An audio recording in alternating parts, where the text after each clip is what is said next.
नमस्कार विद्यार्थी मित्रांनो, आपण परत भेटतो आहे आणि इयत्ता 9वीतील इतिहास आणि राज्यशास्त्र हा विषय घेऊन आपण या ठिकाणी परत भेटतो आहे।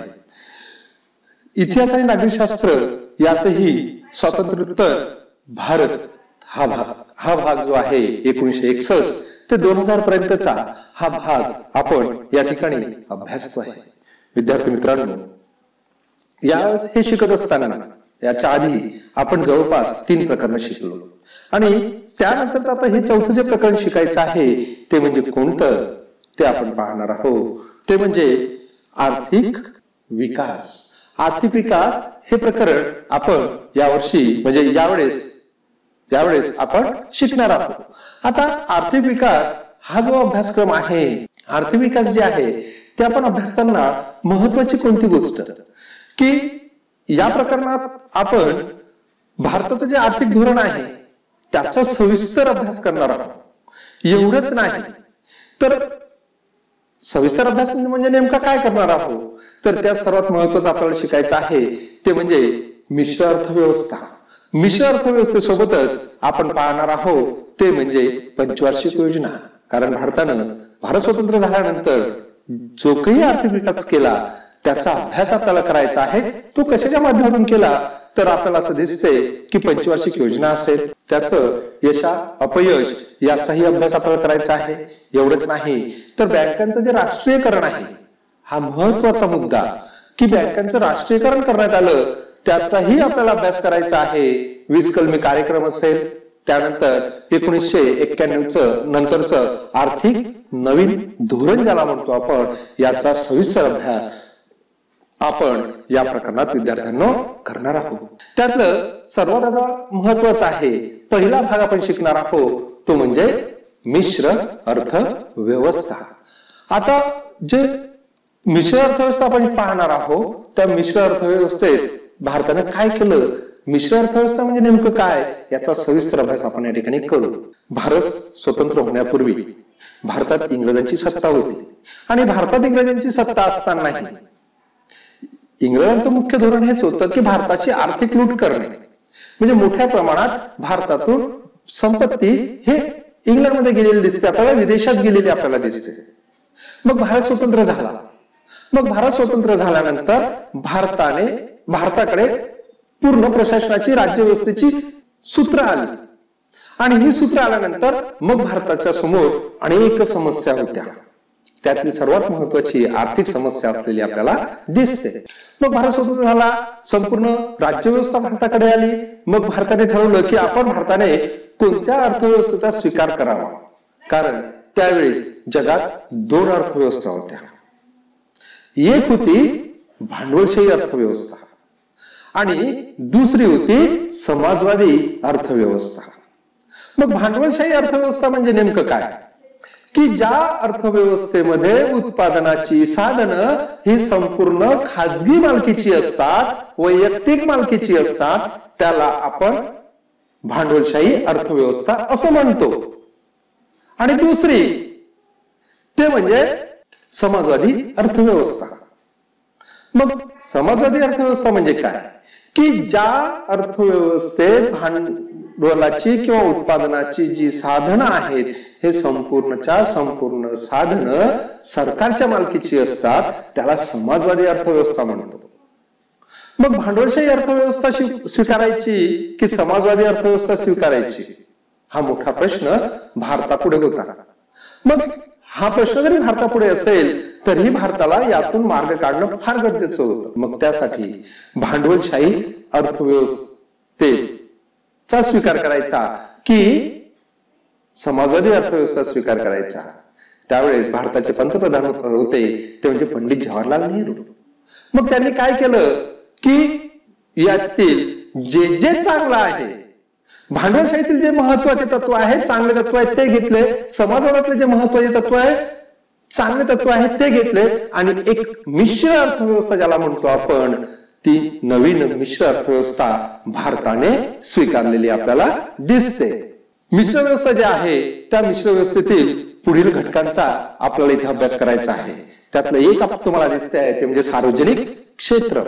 म्हणजे सार्वजनिक क्षेत्र म्हणजे काय, तर या क्षेत्रातील संपूर्णच्या संपूर्ण जे उद्योगधंदे आहे त्यावर सरकारचं नियंत्रण असते किंवा सरकारच्या मालकीचे असतात असं आपण म्हणू शकतो. त्यामध्ये उदाहरण जर पाहायचं झालं आपल्याला दिसते संरक्षण साहित्यातील उत्पादन हे सार्वजनिक क्षेत्रातलं महत्वाचं उदाहरण आहे. त्यानंतर दुसरं आपल्याला दिसते ते म्हणजे खाजगी क्षेत्र. या क्षेत्रात उद्योगाची संपूर्ण मालकी ही खाजगी व्यक्तीची असते किंवा वैयक्तिक व्यक्तीची असते, ज्याला आपण खाजगी क्षेत्र असं म्हणतो. त्यात जर उदाहरण पाहायचं झालं उपभोग्य वस्तू हे याचं महत्वाचं उदाहरण दिसते.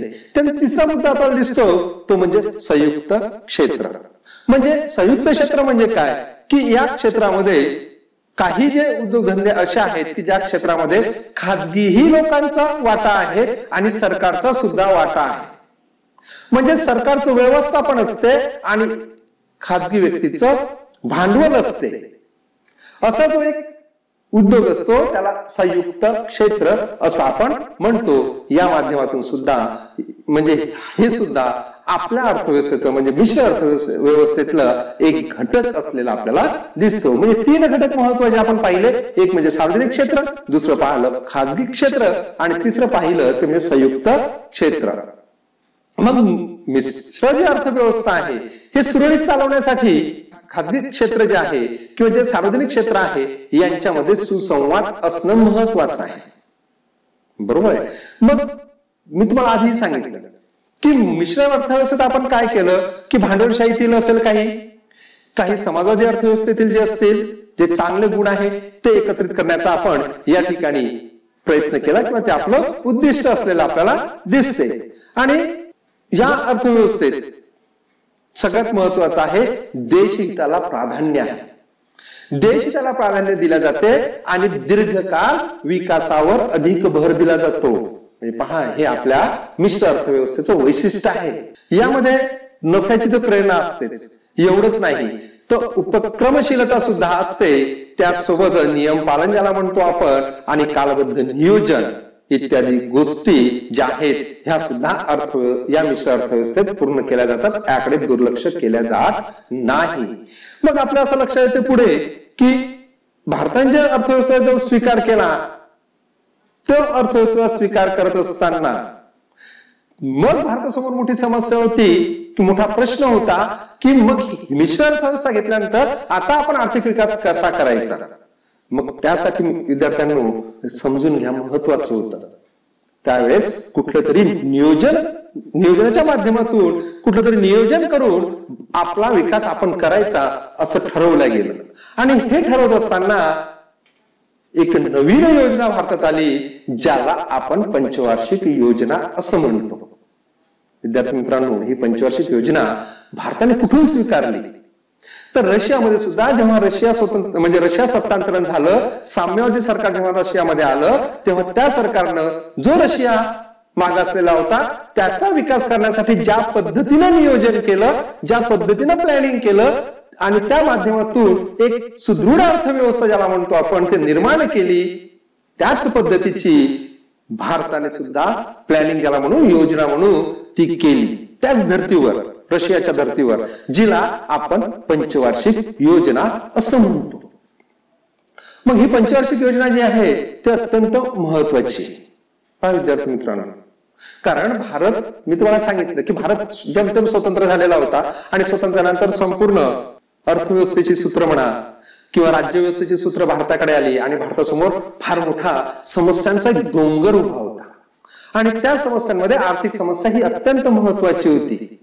मी तुम्हाला सांगितलं की भारतात असलेल्या त्या काळी दारिद्र्य असतील, जे बेकारी होती किंवा लोकसंख्या वाढीचा प्रश्न तेव्हा होता, भारतातील निकृष्ट राहणीमान होतं, शेती उद्योगधंदे आहे याची जे उत्पादनाची क्षमता होती ही अल्प क्षमता होती. म्हणजे जेवढं पाहिजे तेवढं अन्नधान्यही आपण उत्पादित करू शकत नव्हतो, बाकीचं तर सोडा. पण जो खाण्यापिण्याचा प्रश्न आहे, अन्न निर्मितीचा प्रश्न आहे, अन्नधान्याचा प्रश्न आहे, ती सुद्धा समस्या आपल्या समोर होती. तेवढं उत्पादन सुद्धा आपलं नसलेलं आपल्याला दिसते. यासोबतच ज्ञान असेल, विज्ञान असेल, तंत्रज्ञान असेल यातही आपण मागासलेलेच होतो.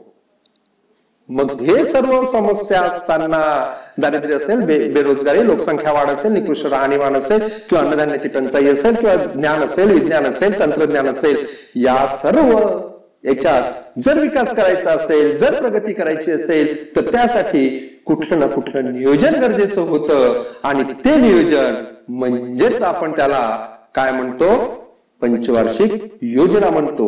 मग पंडित जवाहरलाल नेहरू यांच्या नेतृत्वात 1950 मध्ये या नियोजन मंडळाची स्थापना झाली आणि या क्षेत्रामध्ये नियोजनबद्ध विकास कसा करायचा, सोबतच लोकांचा सहभाग कसा वाढवायचा, सोबतच व्यक्तींचा विकास कसा करायचा, यासाठी 5 वर्षाची योजना तयार करण्यात आली. त्यालाच आपण काय म्हणतो, पंचवार्षिक योजना असे म्हणतो. बरोबर ना. आपल्याला जे या ठिकाणी पाहायचं आहे, जी पंचवार्षिक योजना भारतात राबवली गेली, त्या पंचवार्षिक योजनेचे वैशिष्ट्य काय आहे, त्या योजनेची वैशिष्ट्य काय आहे, तर पहिलं आपल्याला दिसते राष्ट्रीय उत्पादनात वाढ करणे हे पहिलं उद्दिष्ट होतं. त्यानंतर दिसते की जे मूलभूत उद्योगधंदे आहेत त्यावर भर देऊन औद्योगिक विकास करणे किंवा औद्योगिकरण करणे हे आपलं उद्दिष्ट होतं. त्यानंतर कृषी उत्पादन नात वाढ करणे, त्यानंतर रोजगार वाढवणे, सोबतच प्राप्ती आणि संपत्ती यातील जी विषमता आहे ते दूर करणे हे सुद्धा आपल्या पंचवार्षिक योजनेचं वैशिष्ट्य असलेलं आपल्याला दिसते. सोबतच वस्तूंच्या किमती स्थिर ठेवणे, कुटुंब नियोजनाच्या द्वारे लोकसंख्येला आळा घालणे, जे लोकसंख्या वाढते आहे ती थांबवणे. एवढंच नाही तर दारिद्र्य निवारण करून राहणीमान उंचावणे. त्यानंतर जे सामाजिक ज्या सेवा आहे त्याचाही विकास करणे, जे आर्थिक क्षेत्र आहे त्याला स्वावलंबी बनवणे, यासारखी वैशिष्ट्य आपण या पंचवार्षिक योजनेची ठेवली होती. आणि हे ठेवून मग ही पंचवार्षिक योजना आपण भारतात राबवायला सुरुवात केली. तर पहिली पंचवार्षिक योजना सुरू केव्हा झाली तर 1951 ते 1956. कारण ही योजना पंचवार्षिक योजना म्हणजे 5 वर्षासाठी होती. ते प्लॅनिंग विकासाचा जो नियोजन आहे हे 5 वर्षाचं असलेला आपल्याला दिसते. तर ती पहिली पंचवार्षिक योजना 1951 ला सुरू झाली ते 1956 पर्यंत चालली. मग या योजनेमध्ये कोणकोणते उद्दिष्ट तेव्हा ठेवण्यात आले तर तुम्हाला दिसते शेती आहे, सामाजिक विकास आहे, जलसिंचन आहे, पूर नियंत्रण आहे, ऊर्जा साधने आहे, ग्रामीण आणि छोटे जे उद्योग आहे ग्रामीण भागातील किंवा शहरी भागातील ते उद्योगधंद्यांचा विकास करणे, जे मोठे उद्योग आहे, खनिजाचे उद्योग आहे त्याचा विकास करणे, आणि महत्वाचं होतं ते म्हणजे वाहतूक आणि दळणवळणाच्या ज्या सोयी आहे त्यात सुद्धा प्रगती करणे. एवढंच नाही, शिक्षणाचं क्षेत्र असेल किंवा आरोग्याचं क्षेत्र असेल यावर मोठ्या प्रमाणात पहिल्या पंचवार्षिक योजनेमध्ये भारत सरकारने खर्च केलेला आपल्याला दिसतो. त्यानंतर दुसरी जे पंचवार्षिक योजना आहे ते म्हणजे 1956 ते 1961 ही दुसरी पंचवार्षिक योजना.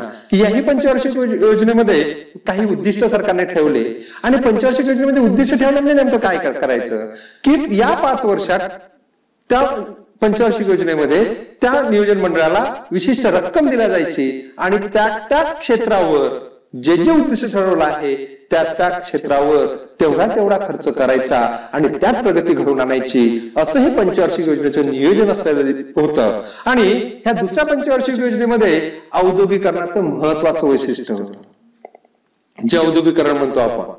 जे औद्योगिकरणाचं महत्वाचं वैशिष्ट्य होतं त्यामध्ये पहा तुम्हाला दिसतंय की दुर्गापूर असेल, भिलाई असेल, राऊरकेला असेल या ठिकाणी पोलाद कारखाने निर्माण करणं, किंवा सिंद्री या ठिकाणी रेल्वे इंजिन कारखाना तयार करणं, किंवा पेरंबूर या ठिकाणी आगगाडी डब्यांचा कारखाना तयार करणे, विशाखापट्टणमला जहाज बांधणीचे कारखाने तयार करणे, यासारखे मोठमोठे जे उद्योगधंदे आहे ते या दुसऱ्या पंचवार्षिक योजनेमध्ये सुरू करण्याचं ठरलेलं आपल्याला दिसते. एवढंच नाही तर शेतीला पाणी पुरवठा करण्यासाठी भाकरा नांगल असेल किंवा दामोदर धरण असेल यासाठी मोठमोठे धरण सुद्धा याच काळात बांधण्यात आलेली आपल्याला दिसते. आणि साहजिकच यामुळे या पंचवार्षिक योजनेमध्ये राष्ट्रीय उत्पन्नात वाढ झालेली आपल्याला दिसते. त्यानंतर तिसऱ्या पंचवार्षिक योजना दिसते आपल्याला आता, ती म्हणजे कधी तर तिसरी पंचवार्षिक योजना 1961 ते 1966 या काळात ही योजना राबवल्या गेली. आणि या योजनेत महत्वाचं उद्दिष्ट काय ठेवण्यात आलं तर उद्योग आणि कृषी विकासाचं संतुलन करायचं होतं.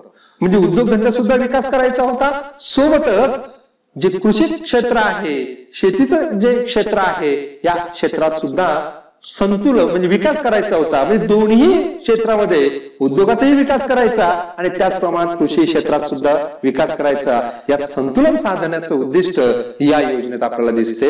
आणि परत इथं की दर साल राष्ट्रीय उत्पन्न ज्याला म्हणतो ते सुद्धा वाढवण्याचं या काळात ठरलेलं आपल्याला दिसते. सोबतच या म्हणजे शेती आणि उद्योगाच्या संदर्भातील विकास होता. दरसाल दरडोई उत्पन्न वाढवणे एवढंच नाही, त्याचे अवजड उद्योग असेल किंवा वाहतूक असेल किंवा खनिज उद्योग असेल यांचा विकास करणे आणि देशातून जे विषमतेचं एक वातावरण होतं किंवा विषमता होती, आर्थिक विषमता, तिचं निर्मूलन करणे, लोकांना रोजगाराच्या संधी उपलब्ध करून देणे हे सुद्धा तिसऱ्या पंचवार्षिक योजनेचं कार्य होतं. पण तिसऱ्या पंचवार्षिक योजनेनंतर काय झालं की 3 वर्षीय योजना आलेली आपल्याला दिसते 1966 ते 1969. कारण या काळात 2 महत्वाच्या घटना म्हणजे 2 घटनांचा परिणाम भारतावर झालेला आपल्याला दिसतो. एक म्हणजे या काळात फार मोठा दुष्काळ भारतात पडला होता आणि दुसरा तुम्हाला लक्षात येईल असं की याच दरम्यान 1965 ला पाकिस्तानशी भारताचं लढाई झाली होती, युद्ध झालं होतं. या दोन्ही गोष्टीमुळे काय झालं की जो पैसा किंवा जे काही या विकासाच्या दृष्टीने पैसा खर्च करायचा होता, विकासासाठी जे भांडवल खर्च करायचं होतं ते विकासासाठी त्या पद्धतीने खर्च करता आला नाही. कारण हे 2 समस्या होत्या, हे 2 संकट होते. एक म्हणजे नैसर्गिक संकट ज्याला आपण दुष्काळ म्हणतो आणि दुसरं म्हणजे भारत आणि पाकिस्तान यांचं युद्ध. यावर भारताचा पैसा खर्च झाला. म्हणून त्यानंतरचे जे कालखंड आहे म्हणजे जो 1966 पासून जे आपली 4थी पंचवार्षिक योजना सुरू व्हायला पाहिजे होती ती पंचवार्षिक योजना सुरू झाली नाही. तर 1 वर्षीय नियोजन त्यावेळेस करण्यात आलं. एका वर्षाचं नियोजन त्या काळात करण्यात आलं होतं. कारण त्यावेळेस भारताच्या अर्थव्यवस्थेवर फार मोठा ताण पडलेला आपल्याला दिसतो. यानंतर आपण पाहणार आहोत ते म्हणजे 4थी पंचवार्षिक योजना जी 1969 आणि 1969 ते 1974 ला लागू म्हणजे या काळात राबवल्या गेली. कारण याच्या आधीचे 3 वर्ष तुम्हाला मी सांगितलं विद्यार्थ्यांनो की 1 वर्षीय योजना राबवल्या गेली तेव्हा भारतावरच्या अर्थव्यवस्थेवर फार मोठा ताण पडला होता, याचाही अभ्यास आपण केला. मग ही जे 4थी पंचवार्षिक योजना होती या 4थ्या पंचवार्षिक मध्ये कोणकोणते उद्दिष्ट ठेवण्यात आले तर सर्वात महत्वाचं उद्दिष्ट तुम्हाला दिसते ते म्हणजे भारताला स्वावलंबी बनवणे. म्हणजे भारताला इतरांवर अवलंबून न राहता म्हणजे भारताच्या गरजा भारतातच पूर्ण झाल्या पाहिजे यासाठी भारताला स्वावलंबी बनवणे. एवढंच नाही तर जो मूलभूत उद्योगधंदे आहे त्यांचा विकास करणे आणि आर्थिक विकासाचा वेग वाढवणे. एवढंच नाही तर तुम्हाला दिसते समाजवादी समाज रचना निर्माण करणे हे सुद्धा उद्दिष्ट आपल्याला 4थ्या पंचवार्षिक योजनेमध्ये होतं. आणि 4थ्या पंचवार्षिक योजनेमध्ये सगळ्यात महत्वाचं उद्दिष्ट होतं ते म्हणजे 14 ज्या बँका आहेत या बँकांचं काय करण्यात आलं, राष्ट्रीयकरण करण्यात आलं. आता राष्ट्रीयकरण का करण्यात आलं त्याचंही महत्वाचं, कारण त्यावेळेस ज्या बँकेज होत्या अशा जसं पहिली जी बँक होती 1950-51 तेव्हाच एक बँक ज्याला म्हणू आपण ते पुढे पाहू बँकाचं राष्ट्रीयकरण कसं झालं. पण याच दरम्यान जवळपास 14 ज्या बँका होत्या ज्या खासगी बँका होत्या याचं राष्ट्रीयकरण करण्याचं ठरवलं. परंतु ही योजना अपेक्षित की यशस्वी झाली नाही. त्याचंही कारण महत्वाचं आहे विद्यार्थ्यांनो, ते म्हणजे 1971 ला भारत पाकिस्तान आणि बांगलादेश जो एक प्रश्न निर्माण झाला होता, जी लढाई झाली त्याचा आर्थिक ताण भारतावर पडला. त्या युद्धाचा परिणाम भारतावर झाला. म्हणून ज्या पद्धतीने पाहिजे होतं त्या पद्धतीनं विकास झालेला आपल्याला दिसत नाही. एवढंच नाही तर पुढे आपल्याला दिसते की बांगलादेश प्रश्नामुळे निर्वासितांवर भारताचा पैसा खूप मोठ्या प्रमाणात खर्च झाला. एवढंच नाही तर रेल्वे कर्मचारी जे आहे यांची वेतनवाढ झाली होती किंवा आंतरराष्ट्रीय स्तरावर मोठ्या प्रमाणात कच्च्या तेलाच्या किमती वाढल्या होत्या. याचाही परिणाम भारताच्या अर्थव्यवस्थेवर झाला. म्हणून असं म्हणतात की 4थी पंचवार्षिक योजना जी आहे जी ज्या पद्धतीने यशस्वी व्हायला पाहिजे होती त्या पद्धतीने यशस्वी झालेली आपल्याला दिसत नाही. त्यानंतर येते ते म्हणजे आता 5वी पंचवार्षिक योजना. ही 1974 ते 1979 या कालखंडात ही 5वी पंचवार्षिक योजना राबवली गेली. आणि याही पंचवार्षिक योजनेचे उद्दिष्ट कोणते तर परत भारताला आर्थिक दृष्ट्या स्वावलंबी बनवणे हे महत्वाचं उद्दिष्ट होतं. एवढंच नाही तर राष्ट्रीय उत्पन्नात वाढ करणे हे सुद्धा भारताचं एक त्या 5व्या पंचवार्षिक योजनेचं उद्दिष्ट होतं. रोजगारात वाढ करणे, शिक्षण, सकस आहार, पिण्याच्या पाण्याचा पुरवठा हे सुद्धा उद्दिष्ट ठरवण्यात आलं. सोबतच वैद्यकीय सुविधा ग्रामीण भागात पुरवणे. पुढे आपल्याला असं दिसते की ग्रामीण भागात सुद्धा जे वीज पुरवठा आहे किंवा दळणवळणाची जी साधन आहे हे सुद्धा पुरवण्याचं उद्दिष्ट या 5व्या पंचवार्षिक योजनेत असलेलं आपल्याला दिसते. एवढंच नाही तर ही जी पंचवार्षिक योजना होती या पंचवार्षिक योजनेमध्ये आणखीही काही महत्वाची उद्दिष्ट त्यावेळेस भारत सरकारने ठेवलेली होती. त्यामध्ये आपल्याला समाज कल्याण योजना राबवणे, कृषी विकास करणे, मूलभूत उद्योगधंदे वाढवणे, अन्नधान्य आणि जीवनोपयोगी वस्तूंचे सार्वजनिक वितरण करणे यासारखे सुद्धा उद्दिष्ट त्या काळी ठेवण्यात आले. पण काय झालं की 1900 पहा, कारण हा कालखंड कधी होता 1974 ते 1979. 1977 मध्ये सार्वत्रिक निवडणुका झाल्या, ज्या निवडणुकीमध्ये काँग्रेसचा पराभव झाला आणि मग नंतरच्या काळात सरकार बदललं. म्हणून ह्या ज्या पंचवार्षिक योजना होत्या या बंद करण्यात आल्या त्या दरम्यान. आणि साखळी योजना ज्याला म्हणतो, कारण सत्तेवर तेव्हा जनता पक्ष आलेला होता आणि जनता पक्ष आल्यामुळे त्यांनी ह्या ज्या योजना आहे 1978 ला शेवटी बंद केल्या. आणि साखळी ज्या योजना आहे, साखळी योजना ज्याला म्हणू आपण, म्हणजे टप्प्याटप्प्याने विकास करण्याच्या ज्या योजना होत्या त्या मग या जनता पक्षाने राबवलेल्या आपल्याला दिसते. परंतु परत ते जनता पक्षाचंही सरकार फार काळ टिकलं नाही. म्हणून 1980 मध्ये परत काँग्रेस पक्ष सत्तेवर आला आणि परत नव्यानं ही पंचवार्षिक योजना सुरू करण्यात आलेली आपल्याला दिसते. मग परत सत्तेवर आल्यानंतर परत ज्याला म्हणू आपण की पंचवार्षिक योजना सुरू झाली आणि मग तेव्हा 6वी पंचवार्षिक योजना 1980 पासून सुरू झाली ते 1985 पर्यंत ही योजना राबवल्या गेली. मग या योजनेचं उद्दिष्ट काय होतं, कोणकोणत्या गोष्टींचा विकास करायचं ठरलं तर दारिद्र्य निर्मूलन असेल, रोजगार निर्मिती होती, अर्थव्यवस्थेच्या विकास दरात वाढ करणे, त्यानंतर गरिबी, बेकारी यांचं प्रमाणात कमी करणे. एवढंच नाही तर लोकसंख्या वाढीवर नियंत्रण ठेवणे यासारख्या गोष्टी या पंचवार्षिक योजनेमध्ये 6व्या पंचवार्षिक योजनेमध्ये राबवल्या गेल्या. एवढंच नाही तर तुमच्या माहितीच्या विद्यार्थ्यांनो महत्वाच्या काही योजना सुद्धा त्यावेळेस राबवल्या गेल्या, ज्याला एकात्मिक ग्रामीण विकास कार्यक्रम म्हणतात. दुसरा होता ग्रामीण भूमिहीन विकास कार्यक्रम आणि तिसरा दिसतो राष्ट्रीय ग्रामीण रोजगार कार्यक्रम आणि त्यानंतर चौथा होता सलेम पोलाद प्रकल्प. म्हणजे यासोबतच त्याही 4 कार्यक्रम योजना नियोजन ज्याला म्हणू आपण त्यावेळेस योजना राबवल्या गेल्या. हेही 4 कार्यक्रम त्यावेळेस राबवल्या गेले. एकात्मता ग्रामीण विकास कार्यक्रम असेल, ग्रामीण भूमिहीन विकास कार्यक्रम असेल किंवा राष्ट्रीय ग्रामीण रोजगार कार्यक्रम असेल किंवा सलेम पोलाद कारखान्याचा जो आहे प्रकल्प आहे तो सुद्धा राबवला गेलेला आपल्याला दिसतो. त्यानंतर विद्यार्थी मित्रांनो 6व्या पंचवार्षिक योजनेनंतर येते आहे ती म्हणजे 7वी पंचवार्षिक योजना. ही 7वी पंचवार्षिक योजना 1985 ते 1990च्या दरम्यान राबवल्या गेलेली आपल्याला दिसते. आणि याही योजनेचं उद्दिष्ट काय होतं तर अन्न, रोजगार आणि उत्पादकता यावर भर. दुसरं तुम्हाला दिसते आहे विकास, आधुनिकीकरण, आत्मनिर्भरता, सामाजिक न्याय यावर सुद्धा भर देण्यात आला. या योजनेमध्ये उत्पादन तंत्रात सुधारणा करण्यात आली. एवढंच नाही तर राष्ट्रीय उत्पन्नात दरवर्षी 5% वाढ करणे हे सुद्धा उद्दिष्ट ठेवण्यात आलं. सोबतच अन्नधान्याच्या उत्पादनात वाढ करणे हे सुद्धा या 7व्या पंचवार्षिक योजनेचं उद्दिष्ट होतं.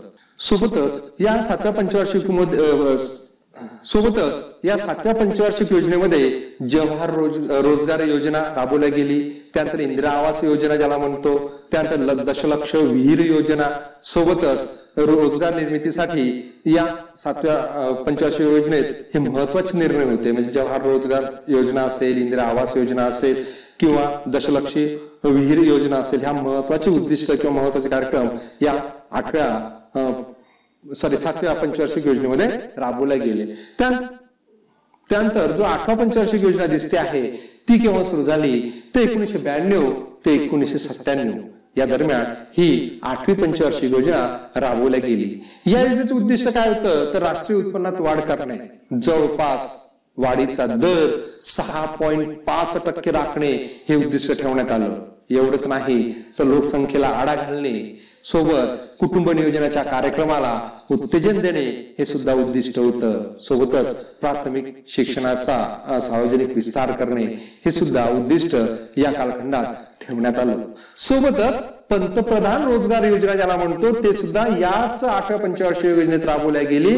महिला समृद्धी योजना होती, सोबतच राष्ट्रीय सामाजिक योजना होती, आर्थिक सहाय्य योजना होती, मध्यान्ह आहार योजना ज्याला म्हणतो आपण, शाळेत ज्याला म्हणता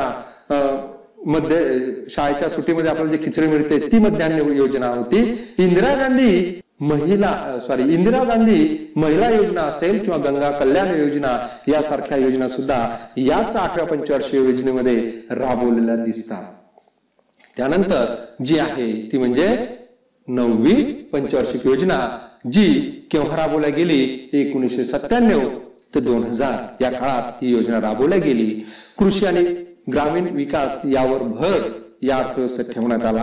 आर्थिक विकासाचा दर वाढवणे हे उद्दिष्ट ठेवण्यात आलं।